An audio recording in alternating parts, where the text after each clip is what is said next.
देखिए, आज हम लोगों ने सहायक कुल सचिव के पद के लिए एक छोटा सा सेमिनार आयोजित किया है, क्योंकि कई सारे बच्चे ऐसे हैं जिनको पता ही नहीं है कि सहायक कुल सचिव का जो पद है उसमें कौन कौन से लोग एलिजिबल हैं और इस परीक्षा को किस प्रकार से बहुत सरल तरीके से पास करके ग्रेड 2 का जो पद है वो प्राप्त किया जा सकता है। क्योंकि इसका 5400 का ग्रेड पे है और केवल ऑब्जेक्टिव पेपर होता है और उसमें 50 नंबर का केवल साक्षात्कार है। पंचम सनोडिया जी जो अभी वर्तमान में सहायक कुल सचिव के पद पर छिंदवाड़ा में शंकर शाह यूनिवर्सिटी में पदस्थ हैं और आप लोगों का मार्गदर्शन करेंगे। पिछले बार पोस्ट आई थी तो हमको पता ही नहीं था, जैसे आप लोग होंगे अभी, कि सहायक कुल सचिव होता क्या है। हमको भी नहीं मालूम था, क्योंकि हम जाते हैं कॉलेज, डिग्री लेते हैं, पढ़ के निकल जाते हैं, है ना। हम कभी हमारी जो डिग्री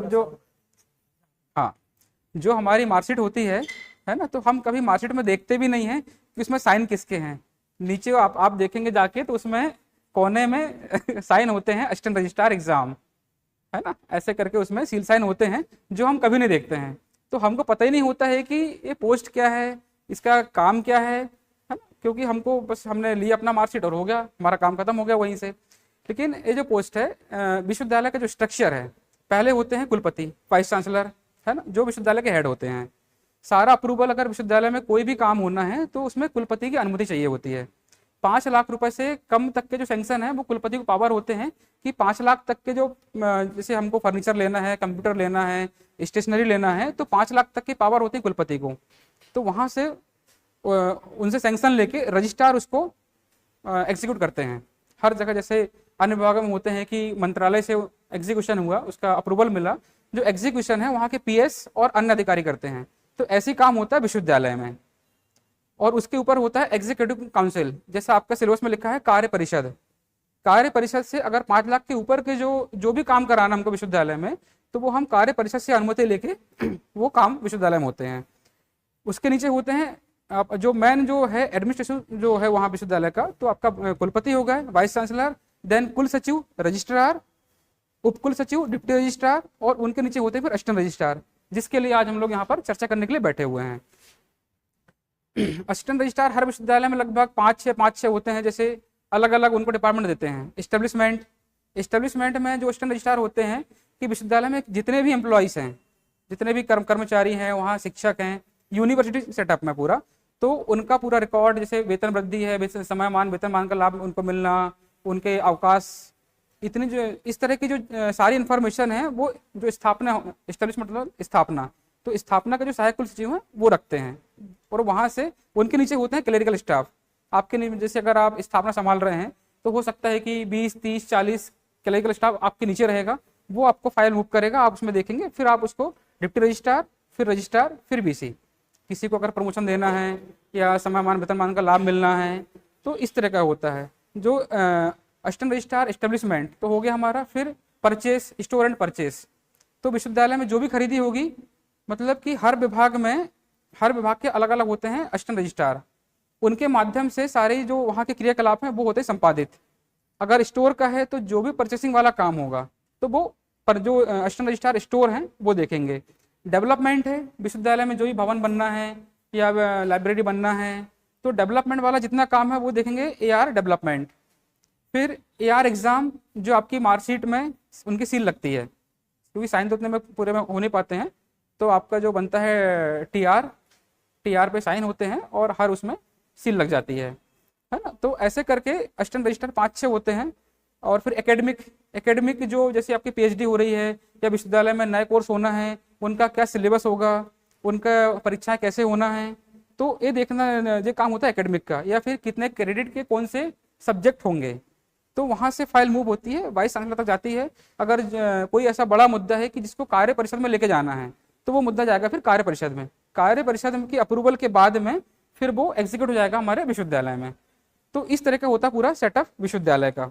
और असिस्टेंट रजिस्ट्रार का काम, डिप्टी रजिस्ट्रार, उनके ऊपर होते हैं AR के ऊपर DR होते हैं, डिप्टी रजिस्ट्रार, उपकुल सचिव, जो लगभग 5 से 8 साल में प्रमोशन का है, 5 साल में, लेकिन 8-9 साल या फिर अपने ऐसे MP में अभी वो आरक्षण के कारण से प्रमोशन नहीं हो पाए हैं, तो वैसी भी चीज़ें होती हैं फिर आगे। तो उपकुल सचिव, उसमें देखते हैं कि वो नियमानुसार है कि नहीं है। AR का भी काम वही है कि यह जो चीज़ें कर रहे हैं, नीचे से फाइल आपके पास में आई है, तो यह नियम के अनुसार है कि नहीं है, ये हमारा काम होता है। अगर आपको लगता है कि फाइल में कुछ कमी है तो फिर आप उसको नीचे मार्क कर देंगे, ओएस को, ऑफिस सुपरिटेंडेंट जो आपके जस्ट नीचे होता है, वो फिर जो संबंधित कंसर्न जो क्लर्क है उसको भेज देगा फाइल। वो फिर आप जो डायरेक्शन देंगे फाइल वहां से वो ठीक होके वैसी आएगी। डीआर भी वही देखते हैं, डीआर को कुछ लगता है कि नहीं इस फाइल में कुछ और ऐड होना चाहिए, तो उसमें अपना कमेंट लिख के वो ऊपर भेज देंगे या फिर नीचे पास कर देंगे, है ना। तो ऐसा काम होता है एआर का। एआर मतलब देखा जाए तो भी अच्छी पोस्ट है। आपको ज़्यादा जैसे जो अन्य जो पोस्टें हैं, अगर आप एसडीएम बनते हैं या फिर नायब तहसीलदार, इन पोस्टों में थोड़ा पॉलिटिकल प्रेशर आपके ऊपर ज़्यादा होता है। लेकिन अगर इस पोस्ट में क्या है कि आपको थोड़ा पीसफुल पोस्ट है, ज़्यादा दिक्कत नहीं है, पॉलिटिकल प्रेशर इतना है नहीं। इसका एक बेनिफिट है कि जैसे अगर कोई मंत्री जी आ रहे हैं, आप सब लोग उनके पीछे भाग रहे हो, लेकिन हमारे यहाँ पर ऐसा नहीं है कम से कम कि हाँ हमारे विभाग के आएंगे तो हम करेंगे, लेकिन ज़्यादा दिक्कत नहीं है। तो बाकी पोस्टों से इसका एक बेनिफिट है ये इस पोस्ट का। तो ये था पूरा सेटअप जो यूनिवर्सिटी में एआर डीआर वाइस चांसलर, है ना, जो आप शायद मुझे लगता है आप लोग को समझ में आ गया होगा। आया सबको समझ में, है ना, यूनिवर्सिटी का सेटअप। उसके बाद में फिर हम चलते हैं इसकी तैयारी के विषय में, है ना। इसकी जो तैयारी है, जैसे कि अभी तो चूंकि जल्दी ही पोस्ट आ गई है, हमारी वैकेंसी आई थी 2018 में, है ना, और आपके लिए 2022 में फिर से वैकेंसी आ गई। तो आपको मालूम है कि हाँ 2018 में कुछ हुआ था।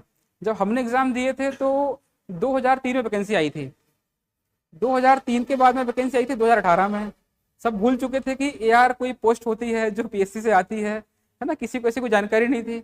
और हम लोग को तो पता भी नहीं था कि अब एआर की वैकेंसी तो आ गई है, पर इसमें होता क्या है, कैसे पढ़ना है, क्या करना है, सिलेबस क्या है। और मार्केट में कोई किताबें तो अवेलेबल है नहीं। अगर हम पीएससी की देखने जाएंगे तो हज़ारों किताबें अवेलेबल हैं, लेकिन इसके लिए कोई किताबें अवेलेबल मार्केट में है नहीं, क्योंकि वैकेंसी कंटिन्यू आती नहीं है। तो वो लोग भी प्रिंट करके करेंगे क्या आखिर उसको। तो हम लोग को फिर हमने जो फर्स्ट पेपर था अभी तक का जो मैं देखा था आपका सिलेबस की, सिलेबस तो अभी थोड़ा हमने कम कर दिया है। जो फर्स्ट पेपर है उस टाइम में तो पीएससी का जो फर्स्ट पेपर है हमने पूरा उठा के वो डाल दिया था। टोटल चीज़ थी जो फर्स्ट पेपर है वो पूरा फर्स्ट पेपर इसका बन गया था एआर का। और जो सेकंड पेपर था वो लगभग सेम है। कुछ चीज़ें आपकी उसमें जो आयोग वगैरह हैं वो ऐड कर दी हैं अभी वाले सिलेबस में। जो ST SC आयोग हैं और जो बाकी आयोग हैं वो उसमें नहीं थे। पीएससी वगैरह था, पीएससी यूपीएससी सब कुछ था उसमें, लेकिन आयोग वगैरह नहीं थे। जो आयोग वगैरह अब ऐड हो गए हैं।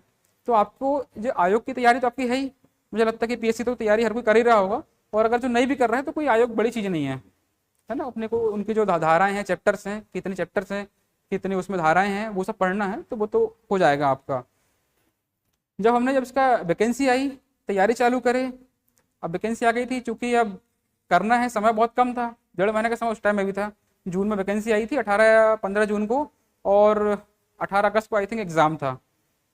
18 अगस्त में एग्ज़ाम था, समय बहुत ज़्यादा कम था और सिलेबस इतना बड़ा था कि लग रहा था कि संभव ही नहीं है। और फिर पोस्टें भी 29, और उस टाइम इसका जो पे स्केल था वो 6600 था हमारे टाइम में, जो अभी 5400 कर दिया है। मतलब हमारा फिर बाद में 5400 कर दिया गया, वो एक अलग उसकी कहानी है, लेकिन है ना। तो 6600 मतलब ग्रेड पे, तो अब हर कोई चाहता है कि भाई अब अगर डिप्टी कलेक्टर का आप फॉर्म डालते हैं 5400 ग्रेड पे है, एआर का फॉर्म डाल रहे हैं वो 6600 ग्रेड पे है, तो हर किसी ने काफ़ी प्रयास किया। हम लोग को बोला भी, मतलब मेरे साथ वाले बोले कि यार कहाँ तैयारी कर रहे हैं तुम, मतलब इसमें तो बोले वो यूपीएससी वाले लेके जाएंगे पोस्ट, तुम कहाँ इसमें लाइन लगने वाले हो। यार मैंने कहा हो गया, अब जिंदगी में तो कुछ बचा नहीं है, तो यही करते हैं। क्योंकि मैं 4-5 साल, मेरा MSc 2014 में कंप्लीट हो गया था, 2014 से लेकर 2018 तक 4 साल ऐसे मेरे जो साथ वाले जो लोग थे वो हर कोई, मतलब आज TI हैं या फिर हर जगह, वो 1-2 सालों में सब लोग सेलेक्ट हो चुके थे। मैं और मेरा एक और दोस्त, हम 2 लोग से बचे हुए थे। तो उस टाइम में लग रहा था कि यार सब कुछ तो खत्म है ना, अब बचा क्या है हमारे पास में, अगर हम इसको ना करें तो फिर क्या करेंगे इसके अलावा फिर। तो बस फिर सोच लिया मैंने कि नहीं अब तो करना है इसको, जैसे भी होगा। मार्केट में चीज़ें नहीं है, ठीक है, नेट से देखेंगे, नेट में नहीं मिलेंगे और कहीं ढूंढेंगे, पूछेंगे, पर करेंगे। ये चीज़ था मेरे मन में कि हाँ हमको करना है, इस पोस्ट को लेना है, और अगर इसमें सिलेक्शन नहीं होना है तो मुझे घर जाना, खेती करना है। हाँ, ये मतलब मेरा साफ एक उस टाइम बन गया था कि मुझे जाके खेती करना है, नहीं पढ़ना है अब। क्योंकि उसके पहले मैं 2 मिनट पे आपको बताऊंगा कि मेरा 2014 में SI में सिलेक्शन हुआ था। व्यापम ने 6 क्वेश्चन कैंसिल करे, मेरे 6 के 6 गलत, मतलब वो कैंसिल हो गए। तो मेरे जो सीधे 150 में से 144 नंबर आए थे, उसमें फिजिकल हो गया, इंटरव्यू हो गया, सब कुछ, लेकिन मेरिट में नाम नहीं आया वहाँ से बाहर। उसके बाद में फिर मेरा एग्रीकल्चर ऑफिसर जो हमारे बैंक का एग्ज़ाम होता है, बैंक में होता है मतलब एग्रीकल्चर बैकग्राउंड के लिए, उसमें मेरा सिलेक्शन हुआ। एमपी में मेरी 3rd रैंक थी उस टाइम में एग्ज़ाम में। उनने उस टाइम में किया कि फॉरेस्ट्री वाले नॉट एलिजिबल। इंटरव्यू में ऑल इंडिया के फॉरेस्ट्री वालों का कहीं इंटरव्यू नहीं हुआ उस साल पे, है ना। फॉरेस्ट्री वाले हम सबके सब बाहर हो गए। देन फिर नेक्स्ट ईयर फिर हुआ, एग्ज़ाम निकाले, सारी चीज़ें हुई। फिर अगले साल उन्होंने फॉरेस्ट्री को एलिजिबल कर भी लिया। उस साल उन्होंने कर दिया था एग्रो फॉरेस्ट्री, लेकिन उसके नेक्स्ट ईयर में उन्होंने फॉरेस्ट्री कर भी लिया एलिजिबल फिर, कि भाई एग्रो फॉरेस्ट्री से एमएससी होती, बीएससी नहीं होती है। तो उसके बाद में फिर वहाँ हुआ मेरे 0.2 से वेटिंग। हर साल बैंक में जनरली हमारे यहाँ 1-2 नंबर की वेटिंग क्लियर होती है, मेरी 0.2 की वेटिंग क्लियर नहीं हुई। वापस हम बैठे रहे। फिर मैंने जो जबलपुर में SFRI है, स्टेट फॉरेस्ट रिसर्च इंस्टीट्यूट, राज्य वन अनुसंधान संस्थान, फिर मैं परेशान तो हो ही गया था, मैंने वहाँ ज्वाइन कर लिया। इस बीच में कहाँ रेंजर भी था, रेंजर की वैकेंसी आई थी 2014 में, 14-15 में आई थी। एग्ज़ाम हुआ था 16 में, एग्ज़ाम 16 में हुआ। मतलब उस ईयर में फॉरेस्ट्री का पेपर इतना डिफिकल्ट आया था कि फॉरेस्ट्री वाला एक भी रेंजर नहीं बना। पूरे ऑल ओवर इंडिया के लोग, मतलब देहरादून से लोगों ने आके एग्ज़ाम दिया एमपी में, फॉरेस्ट्री वाला एक भी रेंजर नहीं बना। मतलब मेरा नेट क्वालिफाइड हो गया था बट पीएससी नहीं हो पाया था। फिर वो चूँकि मेरा नेट क्वालिफाइड हो गया तो फिर मैं SFRI चला गया। SFRI में मैंने वहाँ 4-5 महीने काम किया एज ए SRF काम करने के बाद फिर मेरा हुआ मैनेजर स्केल 2 में सिलेक्शन, RRB स्केल 2 में। RRB स्केल 2 में हुआ तो SFRI के बेस पे हुआ था, वो रिसर्च एक्सपीरियंस के बेस पे। तो वहाँ गए तो यहाँ यही इंटरव्यू हुआ था इंदौर में ही, और सारी चीज़ें उनका हुई, IPS के माध्यम से था वो। सिलेक्शन हुआ, डॉक्यूमेंट वेरिफिकेशन हुआ, सारी चीज़ें हो गई। ज्वाइनिंग लेटर आ गया कि आपको आके ज्वाइन करना है। प्रथमा बैंक है, मतलब RRBs की टॉप लीडर बैंक है वो, प्रथमा बैंक। वहाँ मेरा सिलेक्शन हो गया, मैं चला गया यहाँ से सब SFRI से रिज़ाइन करके कि चलो अब तो फाइनल सिलेक्शन हो गया है, हमको जाके ज्वाइन करना है।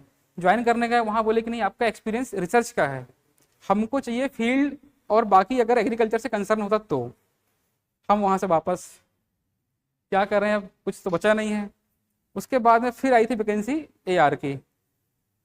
मतलब जो मेरी कहानी थी इसके पीछे कि हाँ कि अब तो ये मेरा लास्ट है, अगर होगा तो करूँगा और नहीं होगा तो नहीं करूँगा। उसके बाद में चले गए, मतलब अब AR की वैकेंसी आई। AR की इसका था 18 अगस्त को एग्ज़ाम था, लेकिन हमारी तैयारी इतनी अच्छी हो गई थी कि जब हमने तैयारी चालू किया तो 2-3 लोग का हमने ग्रुप बनाया, क्योंकि चीज़ें मिल नहीं रही थी। और अभी भी आप लोग ऐसा कर सकते हैं कि 2-3 लोग अपना जो अपने फ्रेंड सर्कल है उसमें ग्रुप बनाइए, और उसका जो टॉपिक वाइज है, जो पूरा सिलेबस है, सिलेबस उठाइए, आप टॉपिक वाइज चलिए। उसमें एक टॉपिक उठाइए, जैसे आपका विश्वविद्यालय का स्ट्रक्चर है, यूनिवर्सिटी स्ट्रक्चर,